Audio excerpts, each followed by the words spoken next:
Hello, my dear friend. I want to remind you that anyone that sends in any kind of donation, either making an online donation or through the mail, as long as they last, will receive one of these bookmarks, and how popular they are, with one of my quotes on it. I watched the other night on our cable TV channel the wonderful Animal Planet network. Animal Planet. It is fascinating how they get some of these shots. I don't know, but they had a camera this close, and it was taking pictures of a young bird for the first time coming out of its egg, and how it struggled. It would peck. You could hear the pecking for some time. It would seem to go on endlessly. Then it would stop as the exhausted bird inside shook. Then you'd see the beak come out of the shell, and then that moment, that defining moment where it first sticks its head out of the shell and looks around. We've all had many experiences like that. We have come out of our shell and we've looked around. We've stuck our head out, and it's a defining moment, not just for the action, but also the decision that will be made then. We might say to ourselves, well, what do I do? Do I continue? Because this looks like a strange foreign place out here that I've never seen before.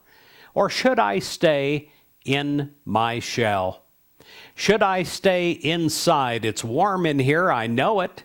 It's a bit confining, but I know it. There's still food in here. We have to make a decision at that moment. And the decision sometimes takes more than we have.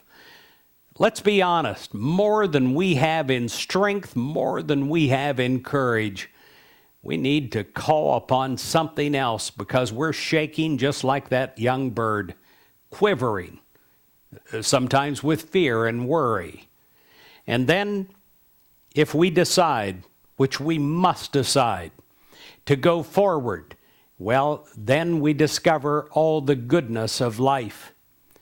Many people on a monthly basis are going through different gradual experiences of coming out of a shell of one kind or another.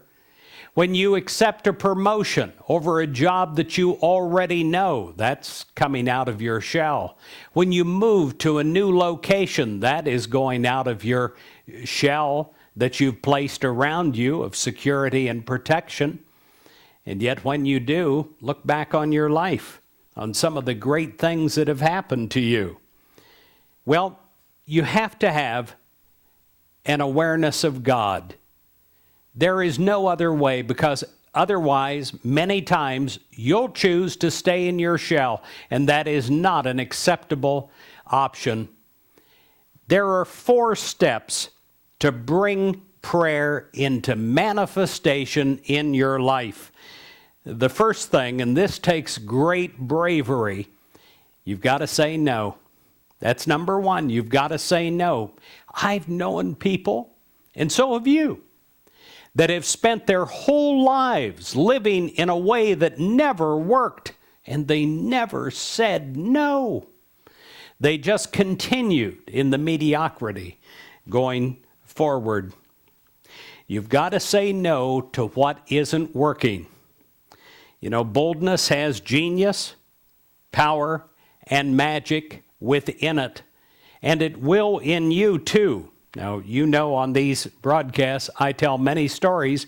Recently, I told the Emperor's New Clothes, and I invite you to watch that because it's still on, as all of our videos are. There's one aspect of the story that I didn't get into because of time. I want to right now. The Emperor is in a parade where he thinks he's wearing this new suit of clothes that he can't see, but he thinks that everybody else can see it. And then it becomes apparent when the whole crowd starts to shout after a little boy shouts out, "Daddy, he's naked." The Emperor realizes he doesn't have any clothes on. But it's what he decides to do next that talks so much about the human condition. Here he is in this parade. He realizes he's naked. He realizes he's in thousands of people's face, and they know that he doesn't have any clothes on. But he decides in that moment to continue marching to the end of the parade like he believes that he really has something on. Even though he knows he's making a mistake, he decides to continue on. That is one of the most powerful points of that story. There have been many times in our lives where we really can't see something or feel something, and yet we're compelled to go forward. We're in a parade of life, and we don't have any truth on, anything that's feeding our soul. And what do? We begin to say no, my friend. We begin to say no. We say, wait a minute, what in the world am I doing?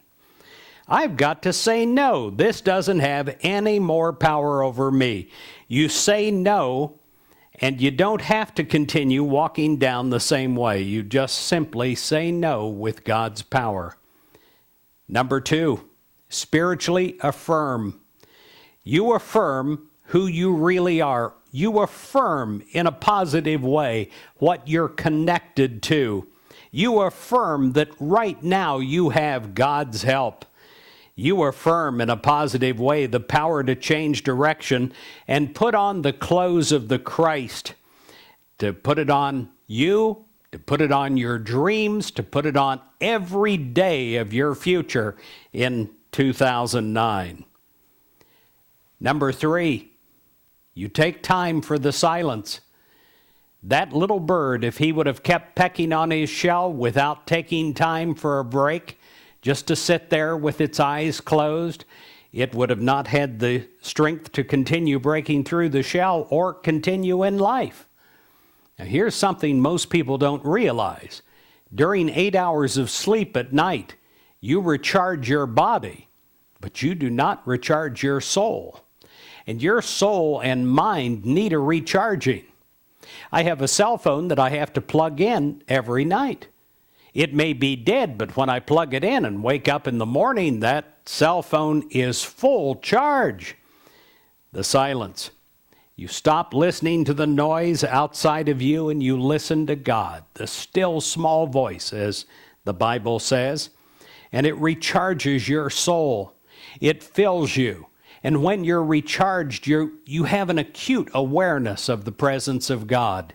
You are more open to receiving the guidance and how it flows through you.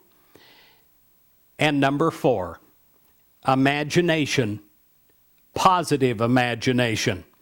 Imagination to know that the spiritual always replaces the lower human mind when you work with God.